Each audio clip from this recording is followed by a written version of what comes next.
디모데전서, 빌레몬서, 우리식께 내가 감사함은 같이 보겠습니다. 디모데전서를 좀 정리해 본다면 전반부 1장에서 3장 13절까지는 교회 생활에 관한 가르침, 3장 14절부터 6장 21절까지는 사역자에게 주는 가르침, 핵심은 믿음의 선한 싸움을 싸우고 믿음과 착한 양심을 가지라는 것입니다. 배경과 시기는 바울은 1차 로마 투옥, AD 61년에서 63년까지 2년간 투옥됐어요. 거기서 석방되어서 제4차 선교 여행을 떠나게 됩니다. 63년, 66년인데 여기에는 아마도 그 스페인까지, 그 대서양 거기까지 갔겠다라는 설이 있어요. 그래서 스페인에 가면 바울이 왔다 갔다 하는 그런 것도 있는데 어떤 사료적인 것은 남아있지 않기 때문에 추측할 뿐입니다. 그런 선교 여행을 떠났으며 이 기간 중 바울은 디도를 그레데 섬에, 디모데를 에베소에 남겨두고 마게도냐로 떠났고, 디도서와 함께 제4차 선교 여행 기간 중에 이 디모데 전서를 쓴 것으로 보입니다. 그래서 이제 마게도냐의 빌립보에서 기록된 것으로 봅니다. 목적은 교회에서 어떻게 행해야 할지를 가르칩니다. 그리고 거짓 교사와 잘못된 교훈에 어떻게 대처할지를 가르치고 있고요.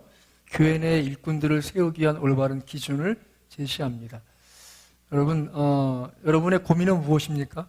제가 목회하면서 고민은, 제가 목회를 마감하기 전에 우리 교회에 정말 모본이 될 만한 믿음의 사람을 세워야 될 텐데 그게 제 숙제입니다. 제 목회 길게는 10년 보고 짧게는 6, 7년 보는데 하나님이 건강 주시면, 근데 제가 과연 믿음의 인물을 세울 수 있을까? 누구든지 다 존경할 만하고 사랑할 만하고 따를 만한 그게 제 숙제예요. 숙제.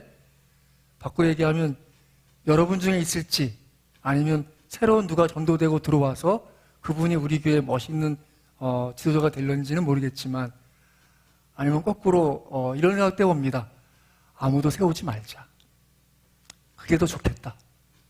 이런 마음도 들지만 그건 너무 무책임한 것 같고 하나님 앞에서 그런 고민을 합니다. 교회 내 일꾼을 세울 때 무엇이 필요할까? 디모데 전서를 읽어보세요. 어떤 인물이 우리에게 존경받을 만한 인물인지 바꿔보면 나는 그런 믿음의 사람으로 세워져 나가고 있는지, 여러분의 개인적인 믿음을 생각할 때 누군가의 믿음에 대해서 집사님 그렇게 살지 마십시오 라고 책망할 만한 사람이 있어야 돼요. 여러분 가운데 믿음에 보는 그것이 아닙니다 라고 책망하고 오히려 하나님 앞에 회개하십시오 라고 하는 사람들이 세워져야 그 사람이 바른 사람 아니겠습니까? 목사님도 마찬가지죠.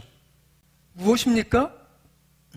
종국적으로 우리가 하나님 앞에 들어가서 잘하였도다, 착하고 중요한 종아 들을 만큼의 믿음의 인내와 믿음의 수고를, 또 사랑의 역사를 감당해야 되지 않겠습니까? 제가 생각할 때 우리 가운데 누가 가장 힘들까?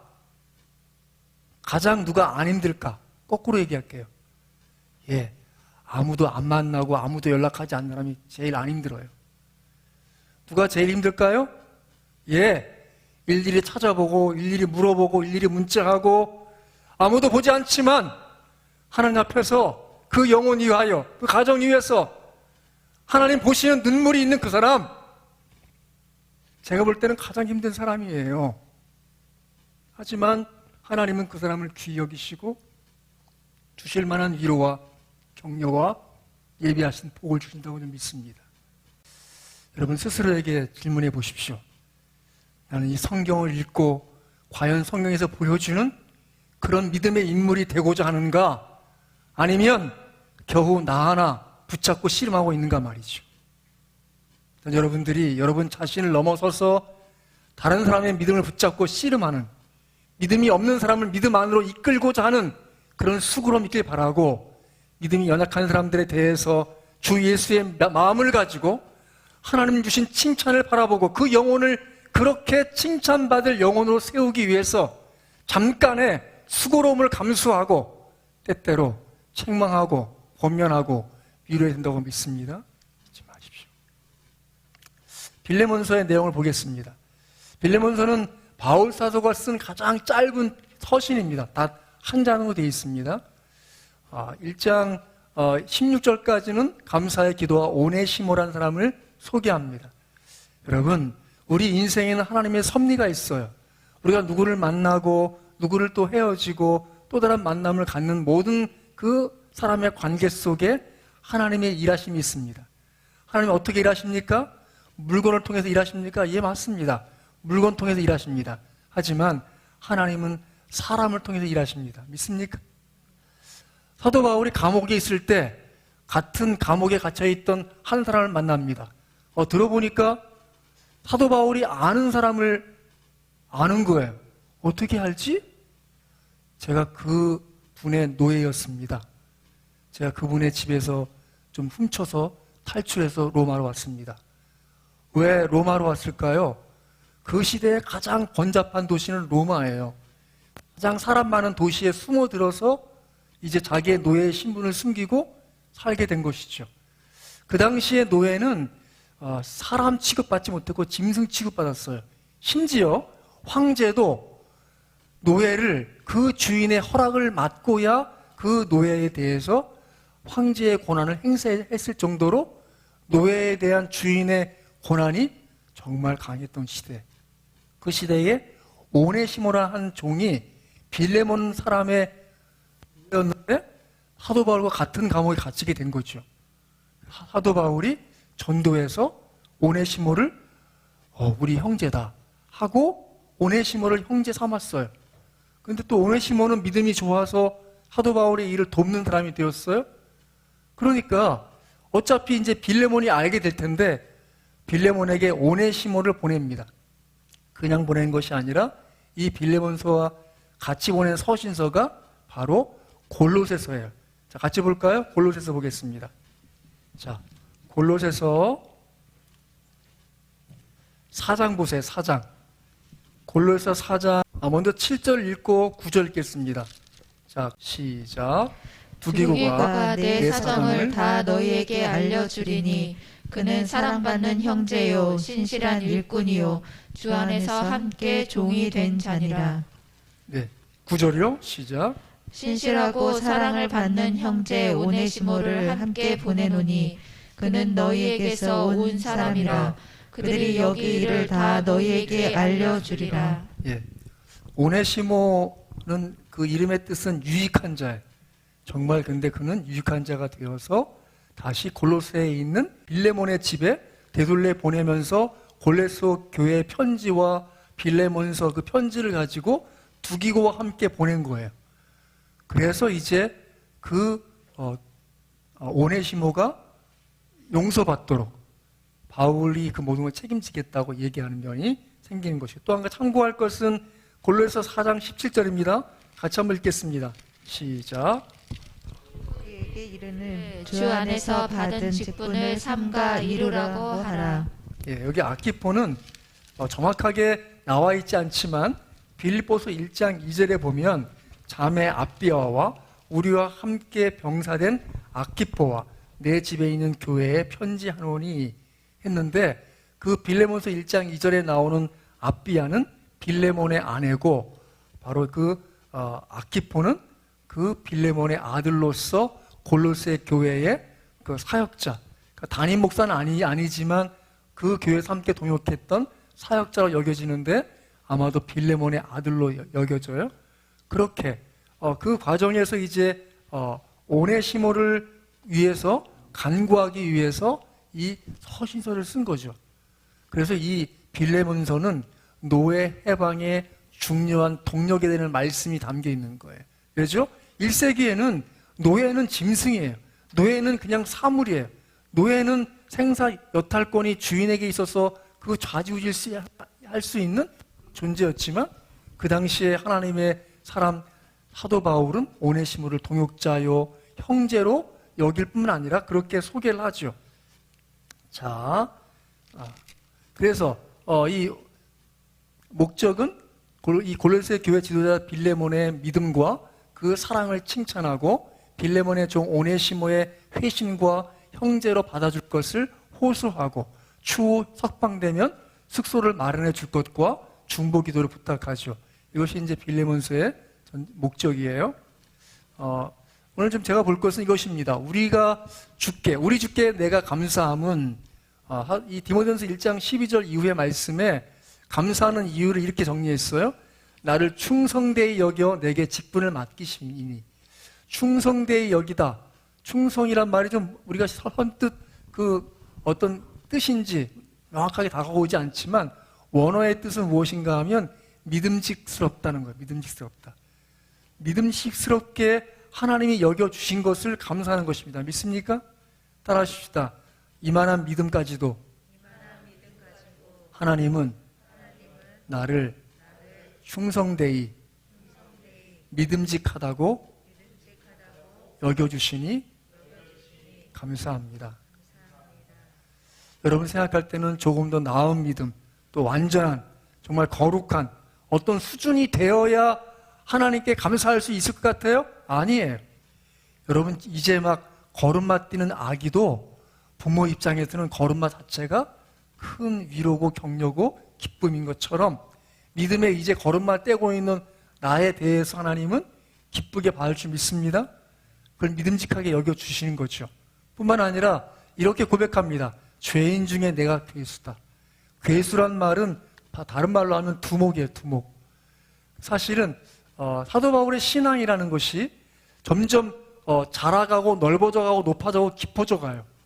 그런데 사도 바울이 디모데 전서를 쓸 때는 이제 말년쯤이란 말이에요.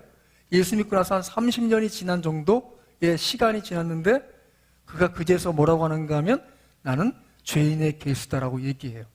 왜 그랬을까요? 여러분 믿음이 자라가면 자라갈수록 자신의 부족한 면들이 세세하게 보이는 거예요.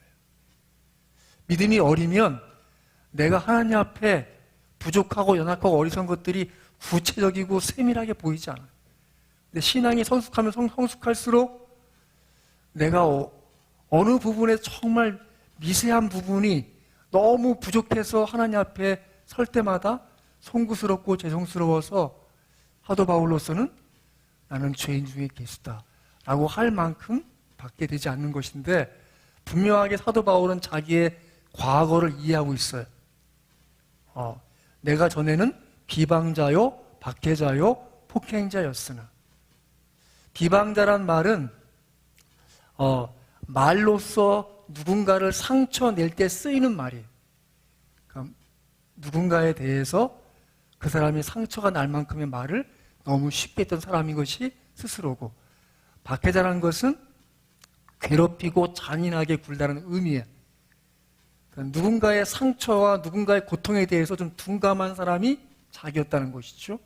또 폭행자는 말 그대로 힘으로써 누군가를 제압해버리는, 자기가 갖고 있는 권세나 자기가 갖고 있는 경제적인 지위나 자기가 갖고 있는 지식적인 것이나 그걸 통해서 누군가를 제압해버리는 것에 당당했던 사람, 그는 그렇게 율법에 스스로가 자만한 사람이었기 때문에 당연히 그리스도인들에 대해서 폭행으로서 심지어 사도행전에 고백하기는 사람을 죽이기까지 했다고 고백하고 있어요. 그런데도 도리어 국리를 입은 것은 내가 믿지 아니할 때 알지 못하고 행하였습니다. 뭘 알지 못했을까요? 예수 그리스도의 죽으심과 부활, 복음을 알지 못했기 때문에, 자신의 죄인됨을 알지 못했고, 하나님을 알지 못했고, 하나님의 사랑을 알지 못했고, 하나님이 보내신 아들 예수님의 그 희생과 그분의 부활을 믿지 못했기 때문에 그랬다는 것이죠. 그렇지만 내가 긍휼을 입은 까닭은 예수 그리스도께서 내게 먼저 일체 오래 참으심을 보이사 하나님이 나 같은 사람도 참고 용서해 주셨다는 그것이 뭐예요? 믿어 영생을 얻는 자들에게 본이 되게 하려 하십니다. 우리가 적극적으로 믿음에 대해서 핍박자요, 박해자요, 또 폭행자로서, 기방자로서 역할하지 않더라도 하나님 앞에서 사도 바울도 용서, 또 그를 들어 쓰시는 그 하나님이시라면 나도 하나님의 들어 쓰시지 않을 이유가 없는 것이죠. 그런 면에서 여러분, 우리의 삶의 바른 기준은 무엇인가 하면 여러분이 교회에 어른 되고자 하셔야 돼요. 여러분 이제 어린이집 그만하세요. 어린이의 특징이 무엇입니까? 자기만 생각하는 거죠. 부정적인 의미에서의 어린이. 어른의 특징은 무엇입니까? 자기를 잊어버리고 자기가 사랑하는 사람들을 돌보는데 최선을 다하는 것이죠. 여러분의 삶을 돌아볼 때 여전히 무엇 때문에 바쁘세요? 여러분 믿음의 형제 자매들을 향해서 기도하고 있다고 힘내라고 문자라도 한번 보내십니까? 일주일에 한 번 정도는 위에서 기도하고 있으면서 정말 전화라도 한번 해보십니까? 그런 것을 하셔야죠. 여러분이 그것 때문에 마음 상하고 오히려 외면받고 무시당하고 어쩌면 정말 세상 쪽팔릴 수 있지만 그래도 감수하고자 하셔야 합니다. 빌레몬서에서 볼 수 있는 것은 저는 이 말씀이 우리 교회를 향한 말씀 같더라고요. 같이 한번 읽어볼까요? 빌레몬서 1장 22절 시작. 오직 너는 나를 위하여 숙소를 마련하라. 너희 기도로 내가 너희에게 나아갈 수 있기를 바라노라. 아멘. 이 말씀 이번 주에 하면서 이게 또 이 말씀이 이게 걸리냐. 이 말씀하고 다른 말씀을 좀 정리하고 싶은데 피할 수 없어서 이 말씀을 올렸습니다. 여러분, 박창균 강서 선교사님은 우리 교회가 파송교회가 아니에요. 우리가 최선을 다해서 돌볼 만한 이유는 없습니다. 하지만 하나님의 나라와 또 복음을 위해서 수고한 하나님의 종들이라고 여긴다면 그게 파송교회든 후원교회가 아니든 관계없이 섬길 수 있을 때 섬겨야 된다고 저는 믿습니다. 오늘 이 내용을 읽어보면 사도 바울은 빌레몬을 끔찍하게 믿고 있었어요. 다른 게 아니라 그 마지막 절 보겠습니다. 자, 1장 20절 읽어볼까요? 시작. 나는 내가 순종할 것을 확신함으로 내게 썼노니 내가 나에게 말한 것보다 더 행할 줄을 아노라. 무엇을 원했는가 하면 오네시모를 종 이상 사랑받는 자로 형제라고 대해주라.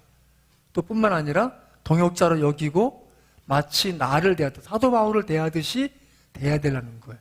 그게 쉽겠어요? 전에 노예였는데? 그렇지 않죠. 그런데 그뿐만 아니라 그것이 빌레몬이 분명히 행할 것을 믿고 있었어요. 이번 주 월요일, 화요일 우리 경기 남부 지방의 목사님들 이 전라도 지역에 순례를 하면서 정말 특별한 교회를 갔었는데 그 교회의 특별한 이유는 다른 게 아니라 그 교회에 건축할 때 땅을 내놓고 그 교회당을 짓게 헌신한 분이 조덕삼이라는 분이 계세요. 그분이 재산이 많고 그분이 뭐 했는가 하면 말들을 부리는 일, 짐을 실어다 주고 하는 그런 말들을 관리하는 일을 시키는데 그 집에 마부가 있어서 마부. 그 마부랑 같이 이제 신앙생활 하는데 자기 집 종이에요. 신앙생활 하는데 이제 시간이 지나서 그 교회에서 교회 장로를 이제 선출하는 일이 생겼어요. 교회 지도자를 세우는데 두 사람이 올라간 거야. 그 집의 주인인 조덕삼 장로하고 그 마부가 같이 올라간 거예요. 누가 됐을까요? 마부가 됐어요. 그러다 수군수군했어요. 이럴 수가. 이분이 더 헌신하고 이분이 더 일 많이 해서 또 재산도 많고 이 교회당도 이분이 지은 건데 어떻게 이렇게 됐지?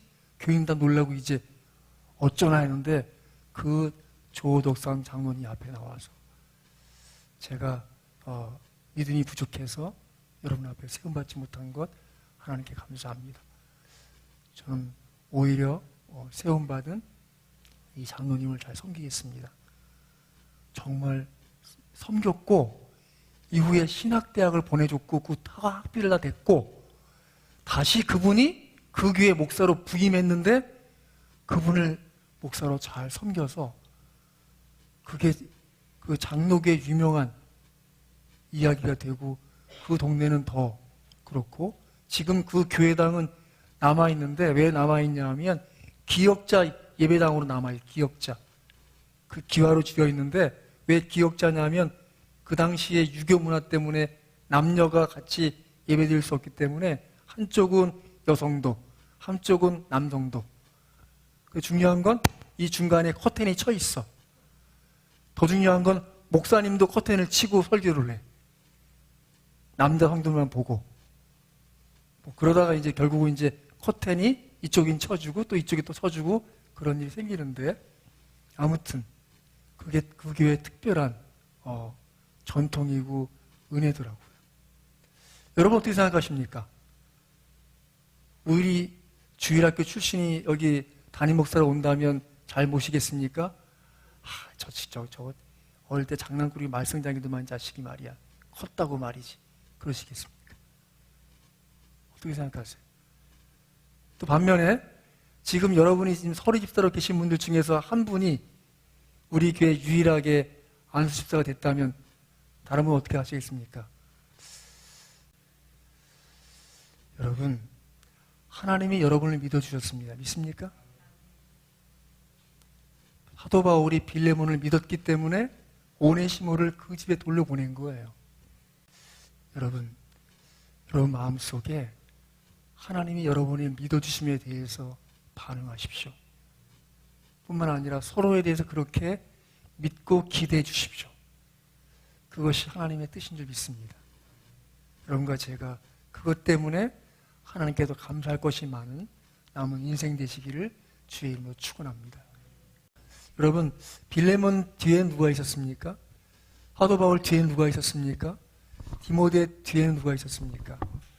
그들은 다 하나님이 쓰시는 사람이고 주 예수 그리스도가 그들을 통해서 일하시는 사람들이 믿습니다. 뉴욕의 블루클린에 태버네클 교회를 담임하는 짐 샴발라 목사님이 있습니다.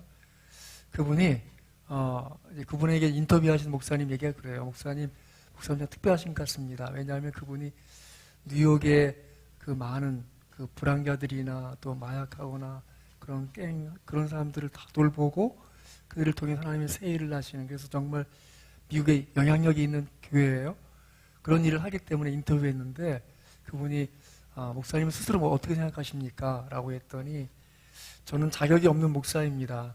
제가 농구 선수 특기생으로 사관학교에 입학했으나 허리가 다쳐서 나오게 되었습니다.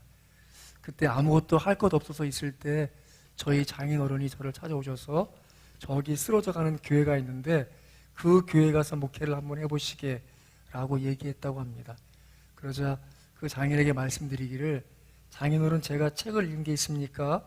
신학교 문턱에도 가보지 못한 사람인데 무슨 목회를 할 수 있단 말입니까? 그러자 장인이 그의 인생을 바꾸는 중요한 말을 했다고 합니다. 자네가 누구인지는 중요하지 않다네. 하나님이 하신다면 하신다네. 이었어요. 그래서 자기는 자기를 잊어버리고 하나님의 붙잡힌 바 되어서 여기까지 왔느라고. 그래서 그가 고백하는 것은 제가 할 수 있는 것이 없었기 때문에 오직 성령님만 의지해서 나아갔습니다라고 고백했습니다. 저는 이 얘기를 들으면서 과연 내 인생을 누가 주도하는가? 하나님이 하시고자 하시면 하실 텐데 라는 이 아름다운 고백과 그 믿음이 결국 하나님이 주도하시는 인생이었기 때문에 빌레몬이 빌레몬 되었고 사도 바울 되었고 디모데가 디모데 된 줄 믿습니다. 그렇다면 여러분은 누가 움직이십니까? 여러분과 제가 살아나갈 때마다 그분이 우리를 주도하시도록 우리가 그분께 내어드리는 인생으로 쓰임받게 되기를 간절히 바랍니다.